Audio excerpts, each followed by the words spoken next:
একটু জবান করে বলে সৃষ্টির মালিককে আল্লাহ বলে কি গুনাহ হবে? অনেক সওয়াব হবে। বলেন এই সৃষ্টিকুলের মালিককে। এই সৃষ্টিকুলের মালিক তুমি, তুমি রহিম রহমান। আল্লাহ তুমি চির সত্য, সত্য তোমার কুরআন। আল্লাহ তুমি চির সত্য, সত্য তোমার আল কুরআন। সৃষ্টিকুলের মালিক তুমি, তুমি রহিম রহমান। সৃষ্টিকুলের মালিক তুমি, তুমি রহিম রহমান। মাওলা গো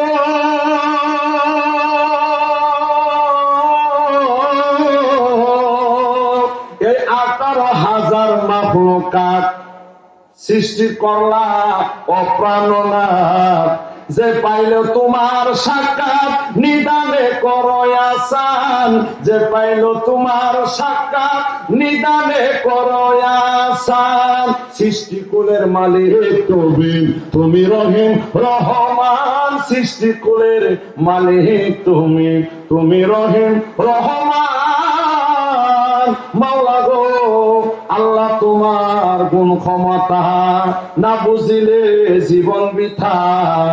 যে মানিল তোমার কথা চরণ তলে দাও বস্থান।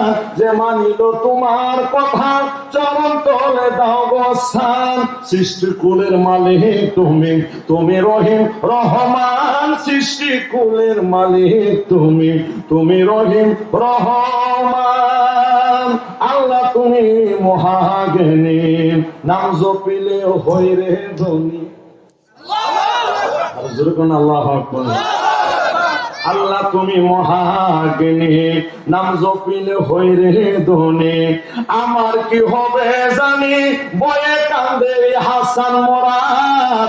আমার কি হবে জানি বয়ে কান্দে হাসান মুরাদ। এই বাদশার তুমি আর আমি পৃথিবীতে একদিন থাকবো না। অন্ধকার কবরে চলে যেতে হবে। ওই কবরের অবস্থাটা কি হবে? হাসরের অবস্থাটা কি হবে? মিজানের অবস্থাটা কি হবে? ফুলসারাতের অবস্থাটা কি হবে? জাহান্নামের অবস্থাটা কি হবে? একটু চিন্তা ভাবনা করা দরকার আছে না? মাওলা গো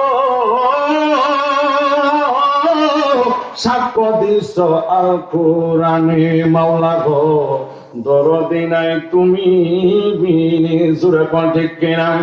তোমার মুহাম্মদের নামের গুণে, মুহাম্মদের নামের গুণে সেই নামের ভরসা যায়। গোলাম জেনে মাফ না করলে দাঁড়াইবার জায়গা নাই। আল্লাহর জায়গা ছাড়া কোন জায়গা আছে? আল্লাহ পূর্ব দিকে যাইবা আমি আল্লাহ, পশ্চিমে যাইবা আমি আল্লাহ, উত্তর দিকে যাইবা আমি আল্লাহ, দক্ষিণ দিকে যাইবা আমি আল্লাহর কথা কোন ঠিক কিনা? আল্লাহ বলেন ইয়া আইয়ুহাল ইনসানু মা গাররাকা বিরাব্বিকাল কারীম।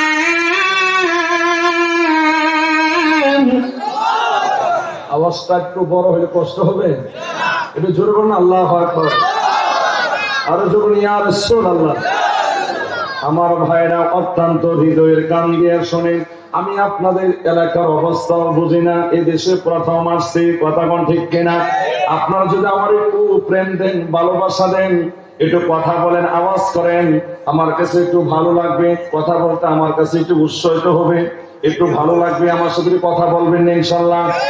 আমার ভাইয়েরা বন্ধুরা গভীর মনোযোগ অন্তরের কান দিয়ে বসো বাবা। মাশাআল্লাহ মাথা বুঝাই বসাই দেন, তুই চলবে। কষ্ট হইতেছে? কষ্ট হইতেছে ভাইরা? আমার ভাইয়েরা বন্ধুরা স্টেজের মধ্যে হুজুর উঠে বয়ান করে, আরবিতে কথা বলে, খুতবা পরে আমরা বুঝি না। জোরে কোন ঠিক নেই? স্টেজে উঠে হুজুরে সর্বপ্রথম কি করে? আল্লাহর প্রশংসা করে, আমার নবীর মহব্বতের কথা বলে, আহলে বায়তের কথা স্মরণ করে, আউলিয়া কেরামদের স্মরণ করে, মুমিন মুত্তাকিনদের স্মরণ করে। জোরে কোন ঠিক কিনা? কিন্তু আমরা বাংলাতে তো আমরা পড়ি না। বাংলাতে আজকে আপনাদের এই খুতবা